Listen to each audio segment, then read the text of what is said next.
Lectura del Evangelio según San Marcos, capítulo 12, versículo 28.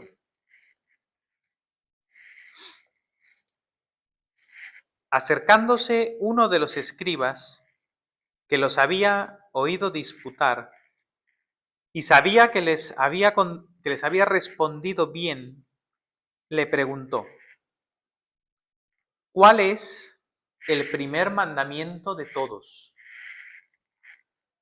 Jesús le respondió: el primer mandamiento de todos es: Oye, Israel, el Señor nuestro Dios, el Señor uno es.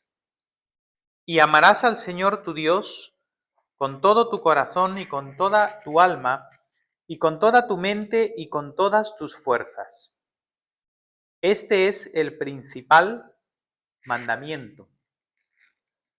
Y el segundo es semejante: amarás a tu prójimo como a ti mismo.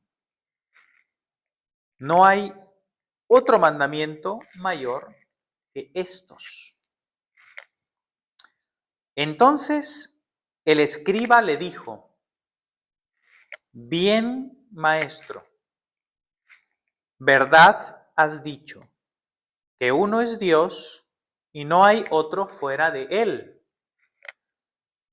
Y el amarle con todo el corazón, con todo el entendimiento, con toda el alma y con todas las fuerzas, y amar al prójimo como a uno mismo, es más que todos los holocaustos y sacrificios.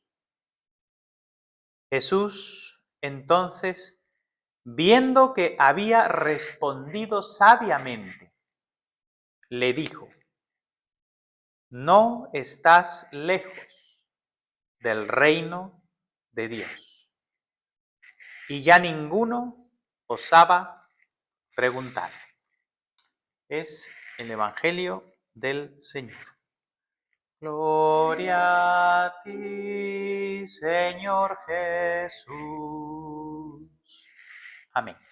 Podemos sentarnos, amados hermanos, siempre con gozo de celebrar juntos en el Día del Señor. Y después, este mes, con gozo, venimos también aquí a Madrid y podemos reunirnos con nuestros amados hermanos, nuestras amadas hermanas aquí en Madrid. Y me alegra mucho estar con vosotras y poder disfrutar estos días de comunión y poder celebrar juntos, pues, la Santa Comunión, la Eucaristía juntos, en este Día del Señor que ya ha empezado, ¿no? La tarde de este sábado. Como sabemos, ya empezamos realmente el Día del Señor, donde celebramos su gloriosa resurrección y su victoria en la cruz, por supuesto. Así que nos acercamos una vez más con reverencia a su palabra y en este evangelio que estamos recorriendo, del Evangelio de San Marcos, hay una parte, desde la última predicación, unas secciones que no estamos tocando ahora porque se tocan en fechas particulares del calendario de la liturgia, pero para ubicarnos un poco, en las últimas predicaciones hemos estado viendo estos encuentros que el Señor Jesús va teniendo de camino, ¿a dónde? De camino a Jerusalén, a la última Pascua, al lugar donde Él va a ser el Cordero Pascual, donde va a llegar a su punto definitivo todo aquel sistema del sacerdocio levítico del Antiguo Testamento, donde va a llegar a su plenitud todo el sistema de los sacrificios de la ley antigua, van a llegar a su pleno cumplimiento en Cristo, el Cordero de Dios, y también, como hemos tenido en las lecturas de Hebreos, el sumo sacerdote verdadero, el que ahora mismo es nuestro sumo sacerdote y en el cual como sacerdocio santo nos acercamos a adorar a Dios en espíritu y en verdad, y en nuestra celebración, en nuestra liturgia, estamos uniéndonos a su sumo sacerdocio y estamos adorando a nuestro gran Dios en el sacrificio de Cristo, ¿verdad? Y eso es lo que ocurre cuando la iglesia se reúne alrededor de la palabra y del sacramento. Estamos uniéndonos a esa adoración celestial, donde Cristo mismo es el liturgo principal, ¿verdad? Como sumo sacerdote, como hemos leído en Hebreos. Pero ahora, en este pasaje vemos que el Señor, después de varios encuentros que ha tenido camino a Jerusalén, ya estando en Jerusalén, Él tiene varias disputas, y como hemos visto en el Evangelio, han habido varias ocasiones en las que Él ha tenido encuentros con líderes judíos, con fariseos, con saduceos, con escribas, y la gran mayoría de esos encuentros no han sido positivos, ¿no? Sino que ha habido rechazo por parte del pueblo, pero hemos visto gente de los gentiles, de los paganos, que sí, algunos de ellos han tenido un corazón dispuesto y de confesar incluso a Jesús como el Cristo. Entonces, todo eso vamos viendo en este camino que hace el Señor, pero ya en Jerusalén, en esta semana previa a su pasión, Él tiene un encuentro, como digo, con líderes judíos, y en el contexto del pasaje que hemos leído, justo antes de este capítulo 12, de este versículo 28 en el capítulo 12, antes el Señor tiene una controversia con unos saduceos, ¿no? Los saduceos eran toda la línea sacerdotal y aristocrática de Israel, de donde venían los sumos sacerdotes, ¿verdad? Que tenían todo un poder importante, aristócratas, y que tenían muy buena relación con el imperio, ¿no? Pero ellos, los saduceos, tenían una teología diferente. Ellos tenían una teología un poco liberal, digamos, ¿no? Ellos no creían en la resurrección, ¿no? Por ejemplo, ellos daban solamente valor a una parte de la ley, a los 5 primeros libros, otros no, a diferencia de los fariseos, ¿no? Entonces habían diferencias de interpretaciones en estas cosas, y ahí el Señor tiene una controversia con ellos acerca de la resurrección, ¿no? Y eso ya lo podéis leer, y al final el Señor les responde bien, mostrándoles el error en el que estaban ellos, por la idea que ellos querían plantearle en una pregunta engañosa, y el Señor termina diciéndoles en la conclusión que Dios es un Dios de vivos y no de muertos, ¿no? Que cómo no creer en la resurrección si ellos mismos les decía, sois hijos de Abraham, de Isaac, de Jacob. Dios es Dios de vivos, es decir, aquellos que incluso hayan muerto en la carne, pero aún están vivos, está refiriéndose a la resurrección, ¿no? Bien, en esta controversia en la que no voy a entrar en detalle ahora, al finalizar esta controversia, alrededor había un escriba. Y los escribas eran los doctores en la ley, eran los teólogos, eran aquellos que se dedicaban a estudiar en profundidad las escrituras para interpretarlas rectamente, ¿no?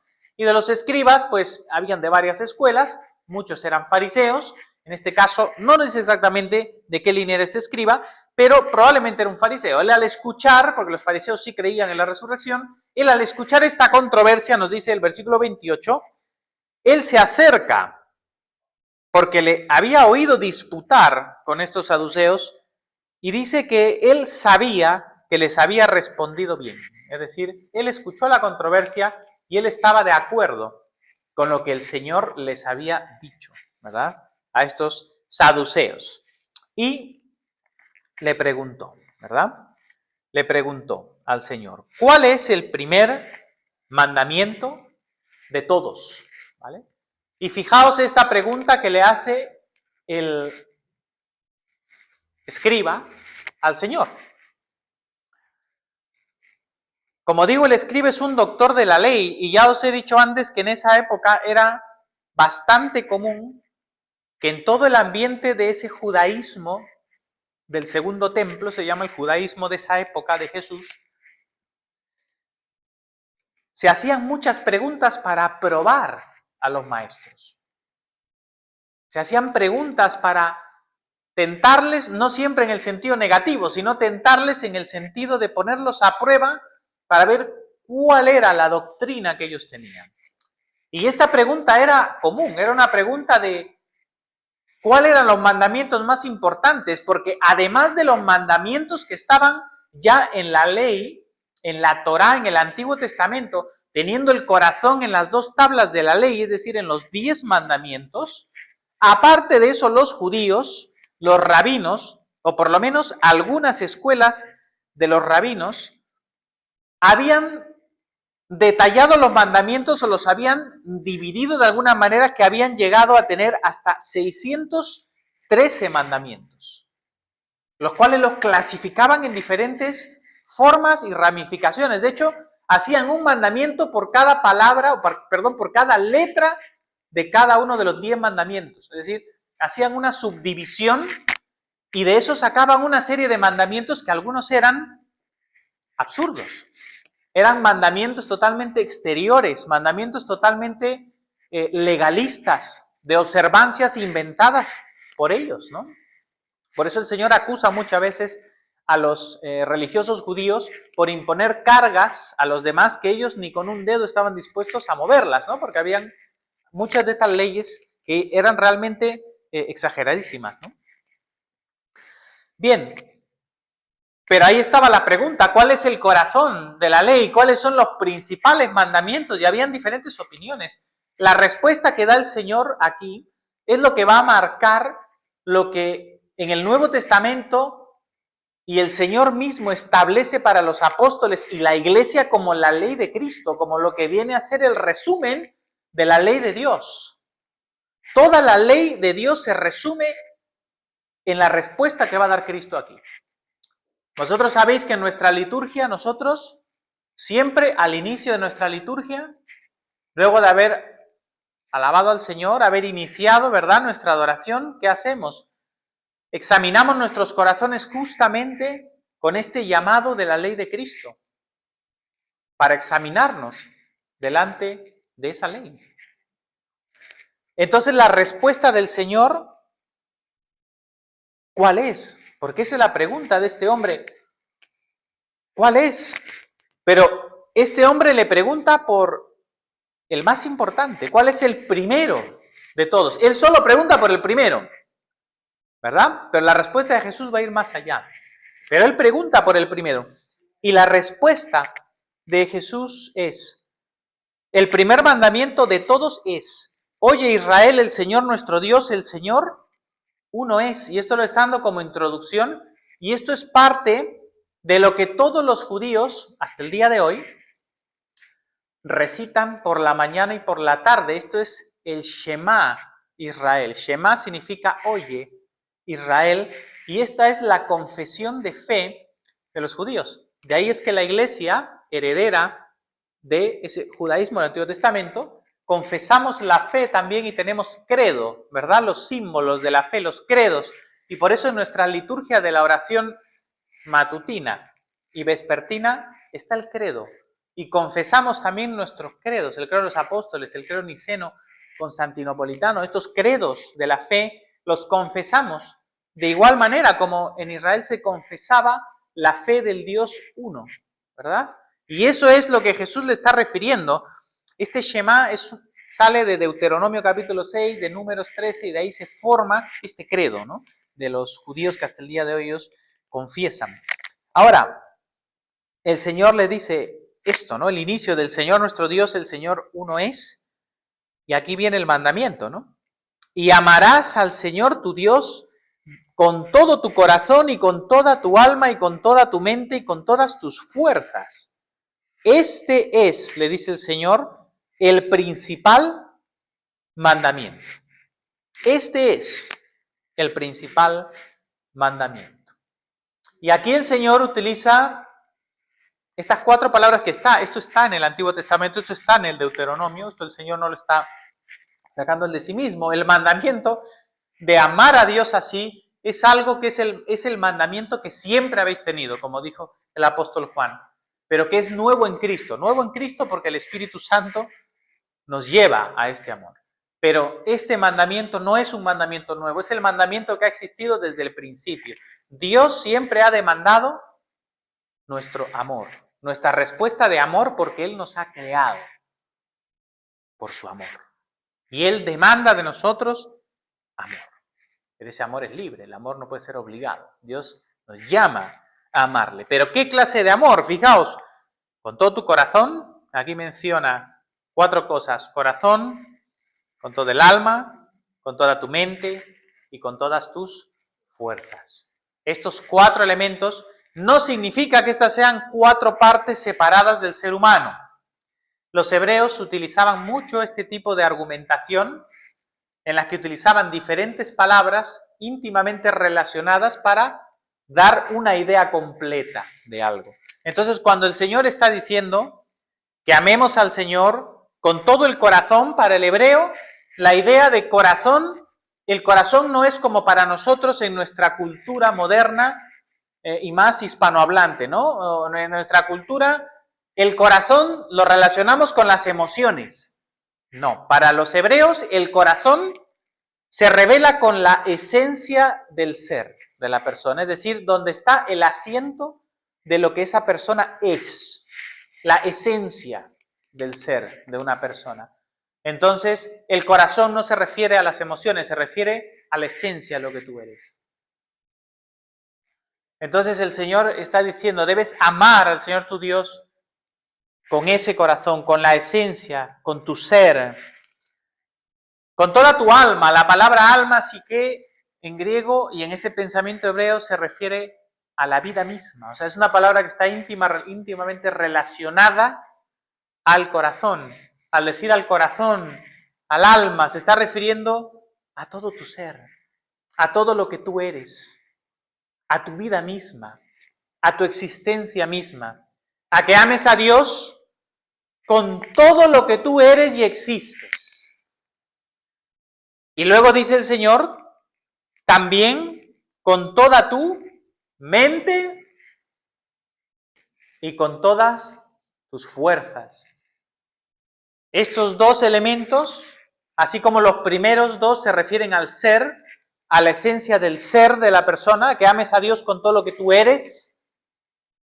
Ahora, estas otras dos palabras, es decir, el amarle con toda tu mente o con todo tu entendimiento, con toda tu razón, también con toda tu fuerza, está hablando de tus capacidades. Es decir, que debemos amar a Dios con todo lo que somos, desde nuestra esencia y con todo lo que tenemos para dar, con todas las capacidades que Dios nos da, con todas las capacidades como por ejemplo aquí nuestro intelecto, es decir, con nuestra razón, con todo lo que podemos comprender, estudiar, profundizar, conocer, es decir, nuestros propios dones recibidos de Dios, nuestras propias capacidades dadas por Dios, deben estar primeramente enfocadas ¿en qué? En Dios, en amar a Dios, en conocer a Dios, en que lo que somos esté dirigido a Dios mismo y con todas tus fuerzas. Una palabra que se refiere a todo lo que tú puedes hacer, a todo lo que tienes poder de alcanzar. Entonces estas palabras, por supuesto, se dirigen a la voluntad del ser humano.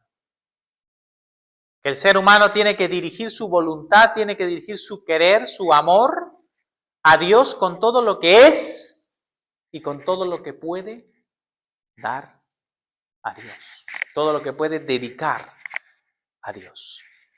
Si nosotros vemos este primer y grande mandamiento, como dice el Señor, esto habla de una verdadera relación con Dios, que no es otra cosa sino una entrega total.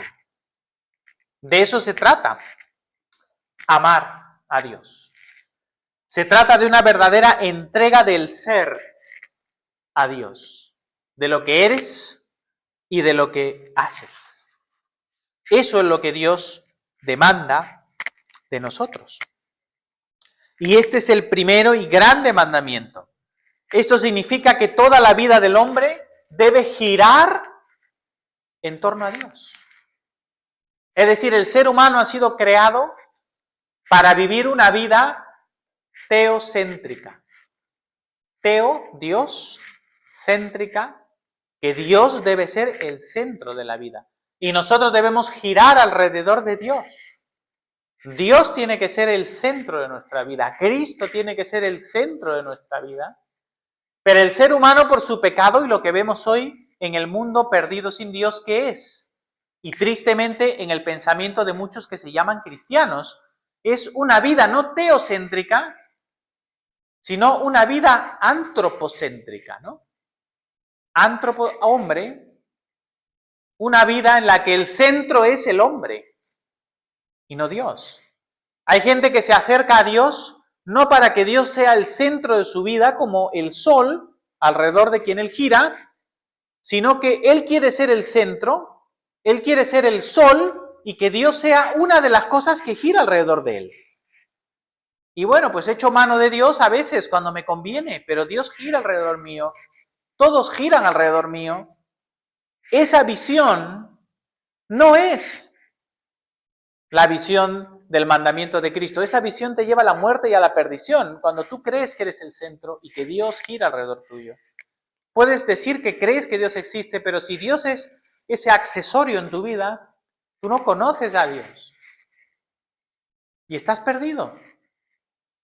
Dios tiene que ser el centro de toda tu vida y toda tu vida tiene que girar en torno a ese Dios al que debes amar con todo tu ser.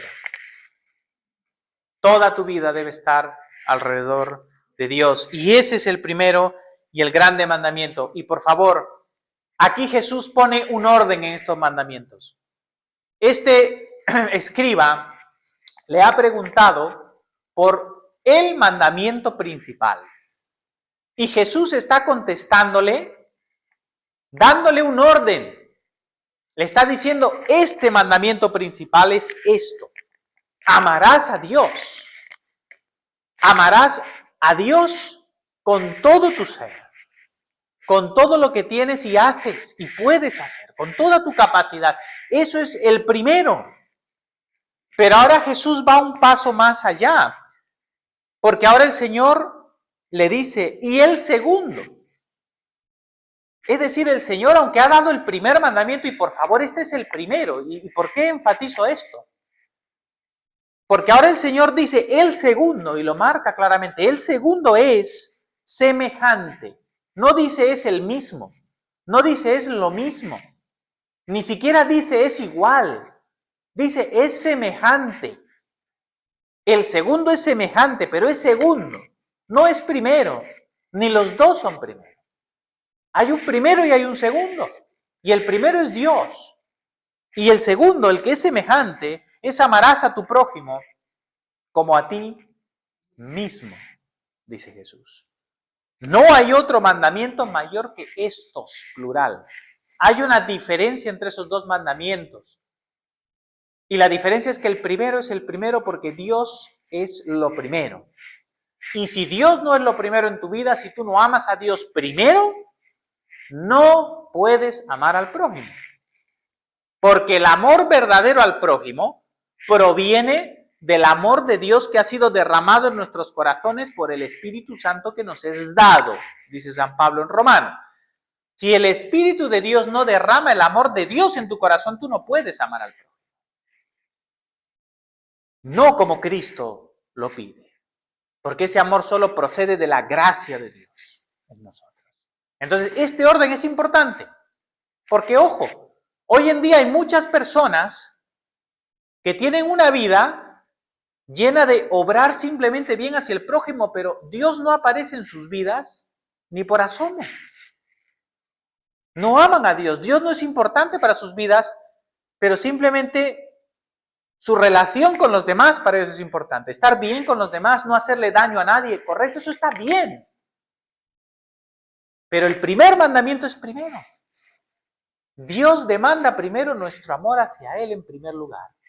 Y de allí va a fluir la fuente del verdadero amor al prójimo, procede de tener estos mandamientos en el orden correcto.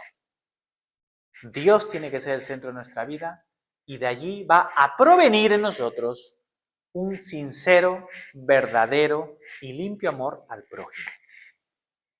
Este orden es el que da el Señor. Pero por supuesto, el Señor Jesús ha ido más allá de lo que el escriba le ha preguntado. Él ha extendido esto, no se ha quedado en el primero y por eso nos muestra que este segundo mandamiento es muy importante. Porque si amas a Dios no puedes no amar al prójimo que está hecho a imagen y semejanza de Dios. Tienes que amar al prójimo porque Dios mismo te manda amar al prójimo y tenemos que vivir una vida de verdadero amor, de un ejercicio de la caridad hacia el prójimo. Porque hemos dicho que el amor no es otra cosa sino acción. O San Pablo dice el trabajo de vuestro amor. El amor trabaja, el amor hace, se sacrifica, se entrega, se esfuerza. El amor no es decir amo con la boca. El amor no es hablar y no hacer.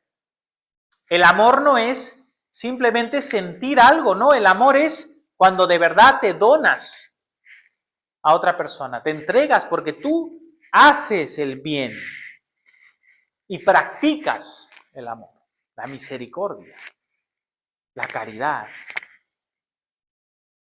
las buenas obras. Ahí es donde está el amor.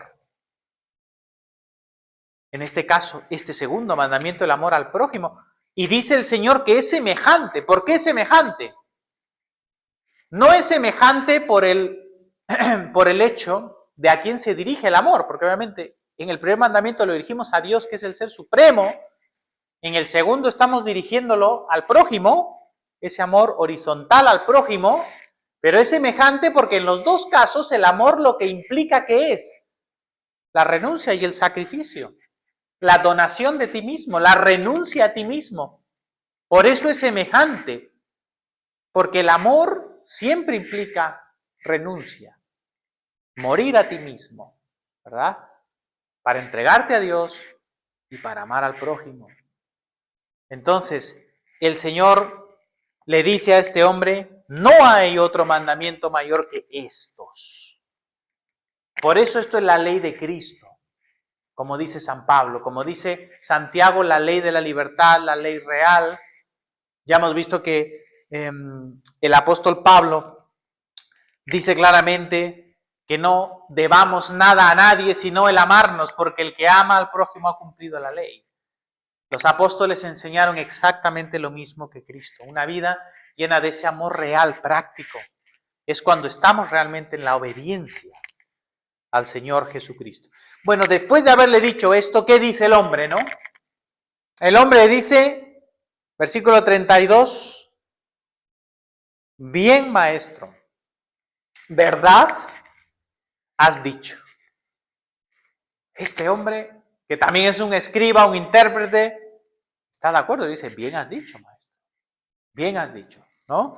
Le dice que uno es Dios y no hay otro fuera de él, la confesión de fe de Israel, y el amarle con todo el corazón, con todo el entendimiento y con toda el alma y con todas las fuerzas, y amar al prójimo como a uno mismo.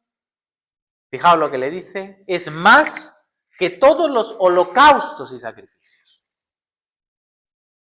El Señor dijo, no hay otro mandamiento más que este, y este hombre está también reconociendo en su conciencia algo que Israel tenía como un gran problema y los líderes religiosos, que le habían dado un gran énfasis a toda la ley ceremonial de la antigua alianza y la habían puesto por encima del amor. Y aquí él mismo está reconociendo, ¿no? El amor está por encima de la ley ceremonial y de todos los sacrificios. Y eso en la iglesia es tan importante. Ayer cuando hablábamos de la liturgia y de la importancia de la liturgia en la iglesia, pero por supuesto, el amor es la clave, ¿verdad? De nada sirve que celebremos una liturgia muy solemne al Señor y que lo hacemos con todo nuestro corazón porque le amamos y queremos honrar dignamente a Dios, pero si hacemos eso sin amor, ¿qué dice San Pablo? No vale para nada, porque sin amor todo lo que yo haga es como un címbalo que resuena, como un platillo que suena y nada más. El amor es el centro de los discípulos de Cristo. El amor es el centro de la vida de la iglesia. Entonces el Señor, y con esto vamos a terminar, dice el versículo 34, Jesús entonces, viendo que había respondido sabiamente. Es decir, fijaos, este hombre se acerca al Señor, le hace una pregunta, el Señor le responde, este hombre le dice, bien has dicho, maestro, pero aquí el que está realmente por encima de todo es el Señor, ¿no? Aquí el Señor es el que está examinando quién ha respondido sabiamente, y por eso el Señor es el que ve, bien, me ha respondido sabiamente, es decir, este escriba no se ha puesto en una controversia con Cristo. Este escriba no se ha puesto a probarle para simplemente rebatirle o refutarle o contrariar la autoridad de Jesús. Este hombre le ha puesto a prueba porque tiene dudas genuinas y ha quedado convencido y está de acuerdo con esta doctrina, y él mismo tiene esa misma conclusión. ¿Y esto qué nos muestra? Que no todos los religiosos judíos en la época de Cristo estaban totalmente endurecidos ni contrarios a Cristo. Había muchos de ellos, como después, por ejemplo, el mismo Nicodemo o José de Arimatea, ¿no?, que después se ve que se vuelven al Señor y creyeron en Él. En Hechos de los Apóstoles dice que muchos de los sacerdotes obedecían a la fe, en el capítulo 4. Muchos realmente siguieron a Cristo. Y este hombre, aunque en este pasaje, cuidado, no nos dice que ya haya decidido recibir a Cristo como el Mesías y seguirle, hacerse su discípulo, pero dice que el Señor le deja dicho: no estás lejos del reino de Dios. Es decir, le dice, no estás lejos. ¿Por qué? Porque ese hombre ha comprendido lo que realmente Dios demanda. Ahora está cerca, pero todavía no está, ¿verdad? Porque él todavía tiene que comprender que él necesita el perdón de sus pecados. Él necesita la vida nueva que solamente Cristo le puede dar, el Espíritu Santo que solo Cristo le puede dar, para que él pueda vivir esa ley desde el corazón y amar verdaderamente a Dios y al prójimo, porque no se puede vivir conforme a la ley de Dios si no es por el Espíritu Santo que mora en nosotros.